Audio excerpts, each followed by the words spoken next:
사도행전 17장 16절에서 18절까지의 말씀입니다.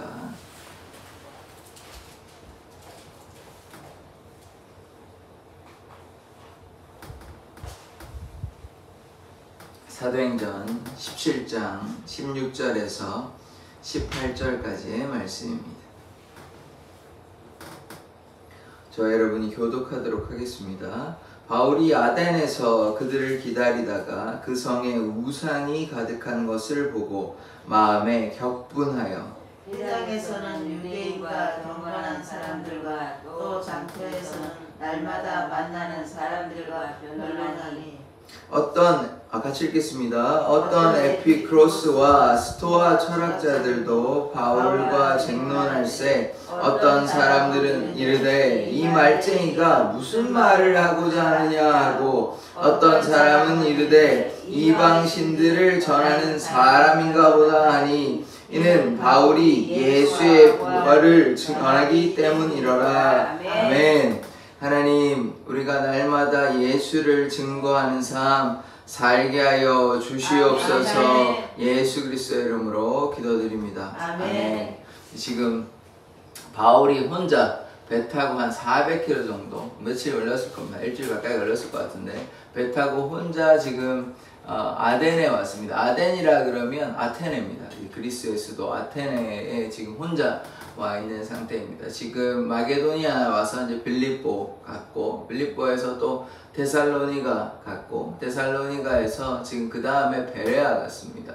그래서 베레아 신사적이고 참 성경을 상고하고 그렇게 했는데 문제가 뭐가 있었냐? 이제 유대인들이 데살로니가 유대인들이 와서 뭐 방해한다고 하는데 방해하는 수준이 아닐 것이고 와서 이제 괴롭히는 수준이 아니라 좀 바울을 어떻게 하려고 오니까 어쩔 수 없이 밤에 이제 몰래 이제 배 타고 이제 밤에 이제 형제들과 같이 아덴에 이제 가게 되는 상황입니다. 그런데 이제 같이 가기에는 조금 부담스러운 상황이 되다 보니까 이제 실라와 디모데는 거기 이제 베레아에 남게 되고 그리고 뭐 육지로 온 것도 아니고 배 타고 이제 좀 위급한 상황이다 보니까 배 타고 이제 먼저 왔고 이제 그들에게 오라고 그렇게 이제 기다리고 있는 이런 상황인 것입니다. 자, 16절의 말씀을 보면 바울이 아덴에서 그들을 기다리다 그들이 이제 실라와 디모데를 가리키는 겁니다. 그 성에 우상이 가득한 것을 보고 마음에 격분하여 이 아덴의 이제 특징이 뭐냐면 우상의 도시라는 것. 다른 데보다 이제 이렇게 이제 설명한 것은 지금 뭐 이렇게까지는 없었거든요. 근데 이제 아테네의 특징이 뭐냐면 우상들이 많았다. 한두 개 있는 수준 가지고 이렇게 얘기하진 않았을 것입니다. 우상이 뭐 상이 이제 조각상이나 이런 것이 참 많았다는 것이죠. 왜 그러냐면 이들이 아테네라 그러면 이들이 철학도 발달한 곳인데 이제 이성을 중시하는 철학도 이제 이따가 나중에 마지막 절에도 볼 텐데 철학도 많이 발달된 곳인데 그러나 또 뭐가 있냐면 종교심이 이제 이 종교와 철학이 어떻게 보면 이제 서로 이렇게 상충되는 거, 부딪히는 것 같지만 이들이 또 종교의 열심도 가지고 있고 종교라면 뭐 유일신 신앙이 아니고 다신이죠, 다신. 자기가 믿고 싶은 대로 다 이것저것 다 신이라 해가지고 다 믿는 그 신앙하고 또 이성으로 이렇게 탐구해가지고 이렇게 하는 게 같이 이렇게 있습니다. 이게 서로 조화가 돼가지고 사실 이제 이성적으로 막 하면 좀 종교에 대한 열심이 좀 낮을 수밖에 없는데 이제 이것도 종교 열심도 가지고 있고 또 이성에 대한 탐구도 이렇게 조화롭게 잘하는 그러니까 우상도 가득하고 그러니까 그런 종교적인 열심과 또 이성적으로 탐구하려는 뭐 이 땅에 그러니까 그들이 말하는 진리는 뭐 예수 그리스도 이런 걸 가리키는 것이 아니고 뭐 우주에 움직이는 이런 원리나 이런 게 뭔가 있는 것 같은데 이런 게 무엇이냐 이런 걸 탐구하는 것이 이제 같이 병행되는 사람들 가운데 이제 바울이 가게 되는 것입니다. 근데 우리가 우상이라고 생각하면 그저 이제 나무나 뭐 돌이나 금은상 이런 걸로만 생각하지 마시고 그것들을 누가 만들었겠습니까? 인간의 욕심이긴 하겠지만 그 인간을 부추긴 자가 누구겠습니까? 사탄이죠. 그러니까 사탄이 금이나 은이나 이런 것들을 만들었거든요. 이게 결국은 이제 우리가 어떤 개념을 이해해야 되냐면 이게 다 영적인 전쟁인 것이에요. 그러니까 제가 우상숭배가 꼭 무슨 뭐 이렇게 만들어가지고 절하고 이게 우상숭배가 아니라 우리가 하나님으로부터 떠나게 되는 모든 것이 우상숭배라고 말씀드렸잖아요. 그렇다면 지금 이렇게 이 사람들이 물론 어리석어서 알지 못해서 무지해서 그런 거긴 하지만 이것이 결국 사탄의 그런 전략이란 말이에요. 우상이나 이런 것들이. 그리고 결국은 이들이 우상에게 절한다 혹은 세상에 나간다 하나님을 따라가지 아니한다는 말은 결국 누구에게로 가는 거예요? 사탄에게로 이제 가는, 이게 그 두 가지 갈림길 중에 하나님을 택할 것인가 아니면 세상 혹은 세상으로 대표되는 누굽니까? 결국 사탄이에요. 사탄. 우상숭배나 이런 것들이 죄를 범한다는 것은 결국 어디로 가는 거예요? 사탄에게로 다 가는 것이에요. 그래서 이게 다 영적 전쟁이거든요. 그런데 우리가 조금 기억해야 될 것은, 그러면 조금 우리가 금이나 혹은 뭐 은이나 돌이나 이거밖에 안 되는 그건 뭐 아무것도 아닌데 왜 그럼 사람들은 거기에 혹했을까 우리가 좀 고민해 봐야 되거든요. 우리가 이해하기에는 뭐 아무것도 아닌데 왜 멀쩡한 그 사람들이 왜 그렇게 금이나 은이나 이런 돌이나 이런 거에 뭐가 있는 것처럼 생각했을까라고 이해를 한다면, 우리 애굽술사들 보면요, 피를 물이 피가 되게 하고 흉내를 냈거든요. 그리고 또 개구리도 이렇게 나오게 했거든요. 그러니까 하나님께서 악을, 그러니까 사탄을 시험의 도구로 사용하시기도 합니다. 시험의 도구로. 그러니까 뭘 얘기하냐면, 시험의 도구로 사용하는데, 그럼 사탄이 아무 능력이 없으면 뭐 누구를 유혹할 수 없잖아요. 유혹하려면 어느 정도의 능력이 있어야 될 거 아닙니까? 아무 능력이 없는데 어떻게 유혹을 해요? 그러면 뭐 사탄이 있으나 말하잖아요. 아무 능력 유혹도 못 하는데. 그러니까 요 정도의 능력은 하나님께서 허용해 주신단 말이에요. 그러면 어떤 얘기를 제가 하려고 그러냐면, 그저 우상이고 돌이나 나무가 아니라, 우리가 이를테면 지금 어디에선가였나요? 데살로니가였던 것 같은데, 그 전에 루디아 거기 만났어요. 빌립보였네요. 빌립보에서 점 치는 요정 만났잖아요. 우리가 봤잖아요. 그러면 점을 쳐가지고 점괘가 다 맞았다는 거예요. 그게 누구의 능력이겠습니까? 사탄의 능력이에요. 그런 게 사탄의 능력이래요. 그러니까 그 정도까지는, 어느 정도의 이제 능력이 현상적으로도 나타날 수 있는, 다른 종교에도 좀 뭐 신비한 거나 우리가 보기에 기적 같은 일이 있긴 하거든요. 그럼 그게 누구의 작품이겠습니까? 누구의 일이겠어요? 사탄이에요, 사탄. 그러니까 하나님께서 어느 정도의 사람들이 보기에 와 놀랍다 이런 정도의 것도 할 수 있게끔 허락해 주신 거예요. 그렇기 때문에 사람들이 왜 혹했냐, 그런 걸 보고 혹한 거예요. 그런 걸 보고 점을 맞추니까, 요정처럼 점을 맞추고 무단히 막 신기하거든요. 막 점을 맞추고, 물론 뭐 가짜 그런 것도 있겠지만 진짜 어떤 귀신이, 이제 우리가 소위 그들은 뭐 산신령이 임했다 뭐 이렇게 얘기하는데, 그러니까 어느 정도의 능력이 나타난다는 겁니다. 그러니까 이스라엘 백성도, 그리고 지금의 사람도, 또 이 당시의 사람들도, 세상의 사람들이 그냥 뭐 금이나 은이나 돌밖에 안 되는 것 같은데 뭐 거기에 이제 뭐 절하고 그렇게 했을까? 그게 아니라는 거예요. 어느 정도의 그들이 느끼기에 이들이 뭐 능력이 있나 보다. 그러니까 그냥 금이나 은밖에 안 되는 거예요. 왜 이스라엘 왕들이, 어떤 왕들이 보면요, 자기 자식을 바쳐버립니다. 몰렉에게, 우상에게. 그러니까 어느 정도의 어떤 능력을 하나님께서 허락하셨다고 보는 게 좀 더 이해가 쉬운 거예요. 그냥 금이나 은, 제가 아무리 생각해도 금이나 돌밖에 안 되는 거예요. 왜 그 사람들이 혹했는가 봤을 때는 그들이 어떠한, 물론 하나님의 제어 안에 있습니다. 이게 뭐 그들이 마음대로 하는 것이 아니라, 왜냐하면 그러면 이런 일들이 나타나고 하는 것을 보냐면, 결국은 이제 아까 말씀드렸다시피 하나님께서 이 악을 통하여서 하나님을 이제 시험하시는 것도 있는 것이에요. 그러면 이들이 하나님을 택할 건지 악을 택한 건지 하나님께서 이렇게 허용하시고 사용하시는 것이에요. 그러니까 그 말씀이 이제 신명기 8장 2절에서 하나님께서 너를 시험하고 낮춘다는 말이, 그러니까 시험이 있고 유혹이 있어야 뭐 하는 거 아니에요. 그러면 그 시험이 뭐로부터 오겠습니까? 물론 하나님께서 누구를 단련시키게 하는 거하고 좀 구분 지어야 되긴 합니다. 그거하고는 좀 다른, 그건 지금 제가 말씀드린 것은 좀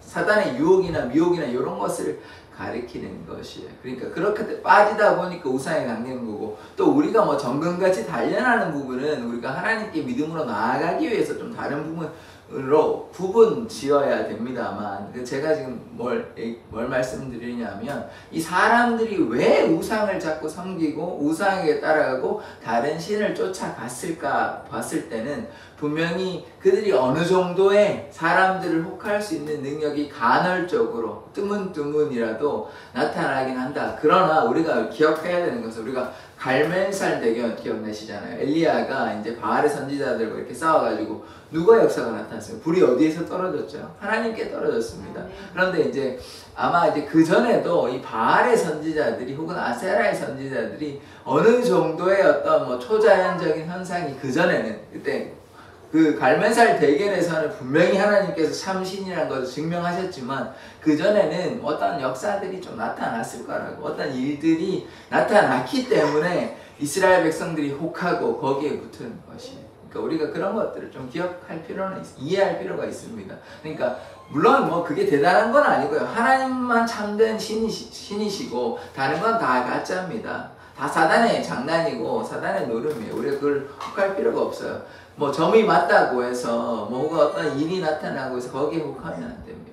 다른 종교에도 좀 신비한 현상들이 나타나긴 하거든요. 그러니까 그저 현상에만 주목하면 안 되고 진리의 말씀으로 그리하여 무장이 돼야 되는 겁니다. 이단도 막 신비한 현상들이 나타나거든요. 이단도. 그러면 그게 맞나요? 맞지 않습니다. 그러니까 우리가 진리 가운데 우리가 잘 주목해야 하는 것이 또 뭐 물론 또 하나님을 믿음으로 신비한 현상도 있긴 합니다. 그러니까 우리가 말씀과 또 기도와 여러 가지 것들을 조화롭게 이해를 해야 되는 것이지 뭐 한 곳에만 자꾸 치우치면 이게 우상이 혹은 사단의 장난인데 이걸 깨닫지 못하는 것이에요. 이제 뭐 한국에도 그런 사람들이 있긴 하지만 미국에 이제 어떤 목사님 같은 이제 어떤 사람이 있냐면 처음에는 정말 열심을 가지고 하나님께 복음을 증거한 이런 사람이 되었는데 이제 그렇게 하다 보니까 뭐가 생기냐면 명예가 생기고 또 명예와 더불어서 뭐가 생기냐면 돈이 많이 생기는 것이에요. 그러니까 이 사람이 어떻게 됐냐면 나중에 엄청난 이제 호화로운 이제 거의 뭐 부자의 반열에 이르다 보니까 어떻게 됐냐면 전용기를 타고 다닙니다. 비행기를요, 비행기. 자기만의 그 전용기를 타고 막 이렇게 돌아다니면서 그렇게 해요. 그런데 이 사람의 지금 모습을 보면 말하는 것과 보면 전혀 목회자라고 말할 수 없는 것이 우리가 이제 일반적으로 기대하는 뭐 온유하고 겸손하고 하나님의 말씀을 증거하는 평안함이 있는 게 아니라 보면요 저 목사님이 절대 아닌 것 같은데 이런 생각이 들 만큼 뭐 그렇게 하는 그러니까 제가 지금 무엇을 얘기하냐면 초반에는 정말 열심을 가지니까 하나님의 역사가 나타나요. 그런데 어떻게 되냐 변질이 되는 거예요. 변질이 목사님도 넘어질 수 있습니다. 변질이 되니까 이제는 이 도저히 누가 봐도 조금만 신앙을 가지고 있는 사람이 봐도 이 사람은 하나님의 사람이 아니라는 생각이 들 수밖에 없는 그리고 또 여러 가지 행동들이 또 그렇게 돈을 추구하는 게 어떻게 목사가 돈을 추구하는 게 하나님의 일이라고 얘기할 수 없잖아요. 그건 아니잖아요. 그것도 뭐 적당히 하면 괜찮은데 어떻게 목사가 자기 전용기를 가지고 있을 수 있습니까? 막대한 돈을 가지고 있어요. 그게 말이 굉장히 많이 된 상황이거든요. 그러다 보니까 제가 무엇을 얘기하냐 이렇게 어떤 역사가 나타난다고 해서 돈이 많이 벌었다고 해서 그걸 하나님의 역사로 보면 안 되는 것이에요.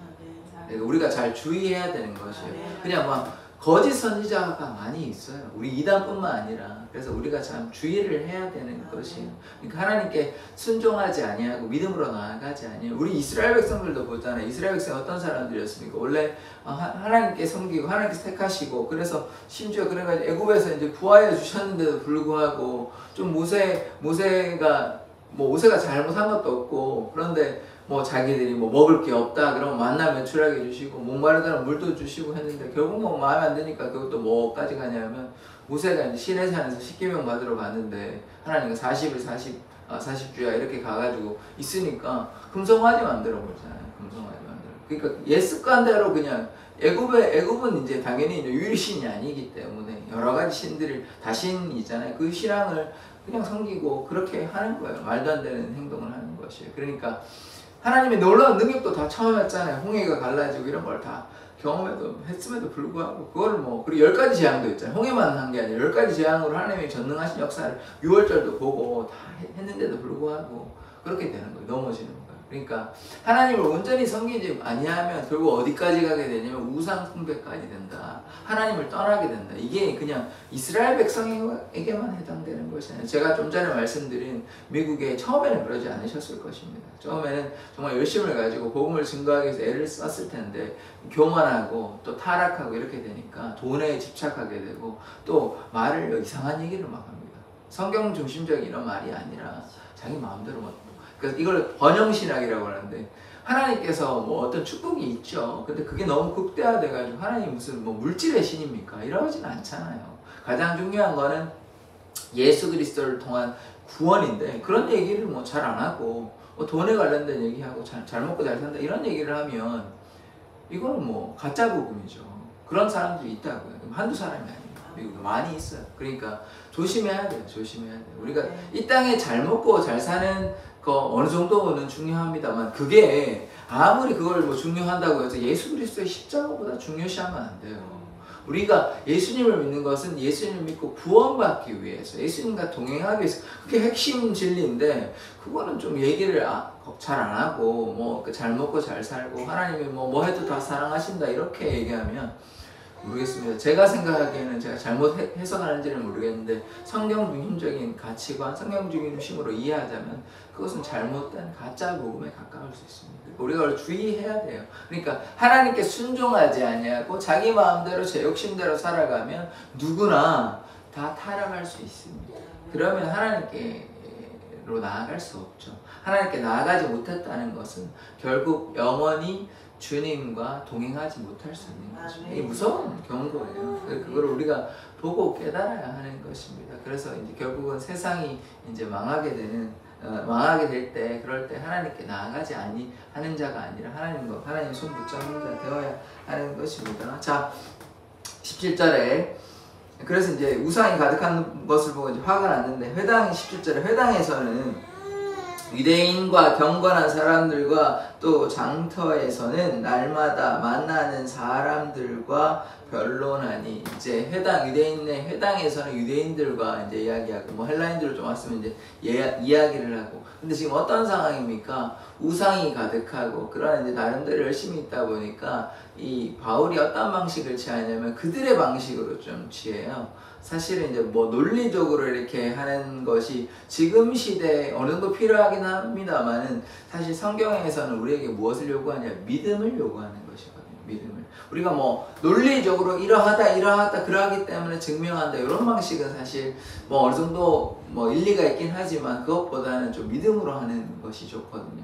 왜냐하면 뭐 논쟁한다고 해서 그들이 그게 필요하긴 합니다. 제가 그걸 뭐 잘못했다고 얘기할 수는 없어요. 뭐 영국의 이제 옥스퍼드 교수님 중에 한 분이 존 레녹스라는 분인데 그분은 굉장히 이제 뛰어난 지성을 가지고 논리적으로 이렇게 하나님의 어떤 이런 역사하심을 굉장히 논리적으로 잘 증명하기 때문에 그것을 제가 잘못했다고 얘기할 수는 없고 그러나 그런 정도가 아닌데 그냥 뭐 이렇게 논리적으로 얘기하기에는 사실 이게 쉽지가 않습니다. 이런 논리적으로 그거보다 뭐냐면 예수를 믿으세요. 예수를 믿으면 구원을 받습니다. 이렇게 얘기하는 것이 좋지 너무 이렇게 얘기하면요 본인이 또 말릴 수도 있습니다. 이게 탄탄하게 정말 이게 탄탄한 이런 그게 돼야 되지 뭐 어떤 공격에도 흔들리지 않은 정도 그러니까 바울 정도나 이렇게 굉장한 그런 게 이제 그렇게 준비가 안 된 상태에서 얘기하면요 뭔가에 다 막혀버립니다. 이걸 증명해낼 수가 없어요. 성경적 지식도 충분해야 되고 그거에 대한 또 개념도 이해해야 되고 또 이런 관계도 다 이해해야 그 정도 수준 되면 할 수 있는데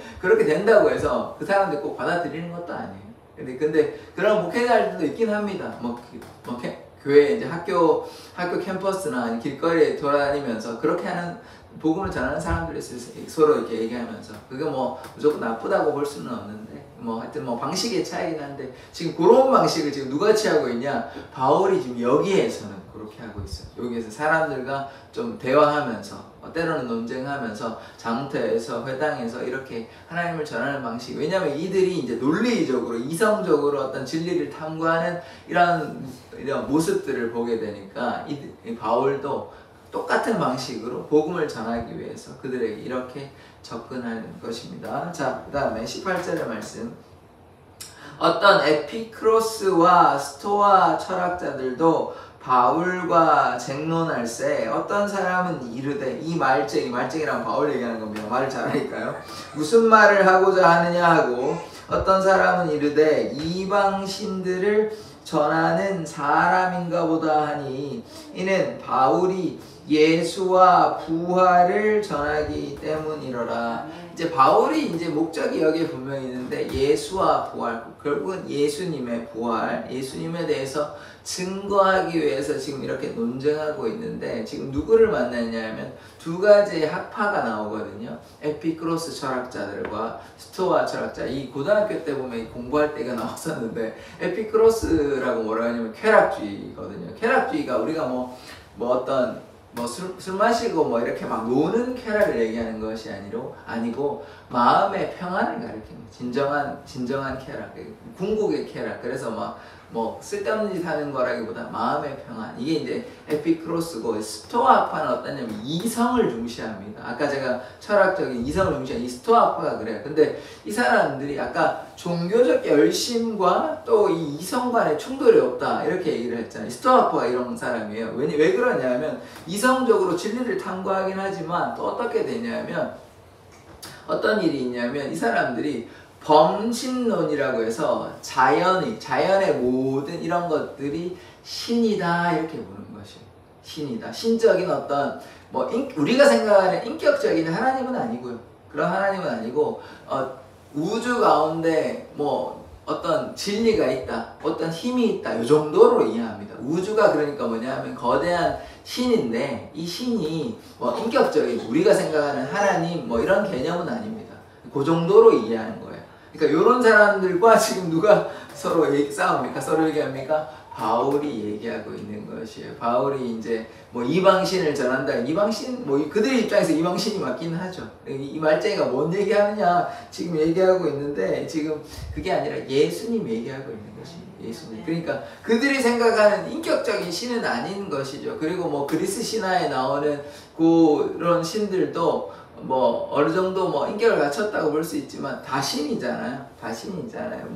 제우스나 제우스 가장 높은데요. 제우스나 헤르메스나 여러 가지 또 잡다한 신들이 많이 있습니다. 그래서 그 신들이 섬긴 게 그들이 섬긴 게 한 700년인가 800년 전인가 그렇게부터 이미 그렇게 했더라고요. 그게 쭉 이제 내려오고 있는 상태인데 근데 나중에는 315년인가요? 그때 이렇게 18년인가요? 그렇게 이제 기독교를 받아들이게 되고 나중에 381년에 결국은 기독교 국가가 로마가 이제 되는 것입니다. 이제 지금 바울이 이렇게 했고 또 많은 박해자들도 있었어요. 사람들이 많이 죽이기도 하고 제가 몇 번 말씀드렸긴 한데 십자가에 달리기도 하고 사자나 계획을 이렇게 물리게 아니라 죽인 거죠. 그런 여러 가지 핍박이 있었어요. 그렇게 이제 쭉 지나서 한 300년 지나서 그 정도 돼서 이제 로마가 이 거대한 로마가 기독교를 받아들이게 되거든요. 근데 이제 오늘에서 뭘 보냐면 이런 사람들에게 이 사람들의 방식으로 설득하는 거죠. 너네들 이렇게 얘기하는데 사실은 예수님이 그리고 하나님이